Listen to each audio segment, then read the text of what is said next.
সৃষ্টিকালের শুরু থেকেই আজ পর্যন্ত এক অবিরাম সংগ্রাম চলে আসছে দেবতা ও অসুরদের মধ্যে। যুদ্ধ নয়, এক মহাসমুদ্র মন্থনের জন্য সেই সংগ্রাম।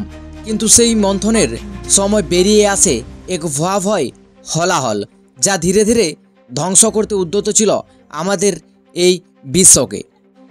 এই বিশ্বের করুণ পরিণতি থেকে বিশ্বের মোক্ষদাতা স্বয়ং মহাদেব নিজের কণ্ঠেই সে বিষ ধারণ করেন।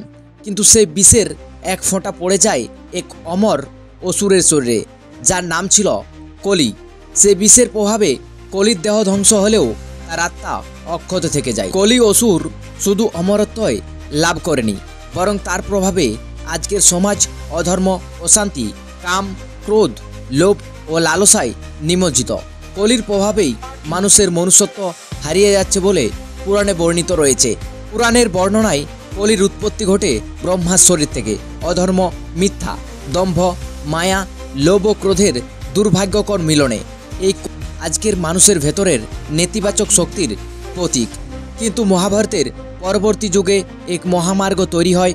রাজা পরীক্ষিতের রাজ্যে কলিকে 5টি অশ্রাব্য স্থান বরাদ্দ দেওয়া হয়: জুয়ার আসর, মদের আসর, পতিতালয়, কসাইখানা ও সোনার দোকান, যেখানে কলি তার অধর্ম বিস্তার করতে পারবে।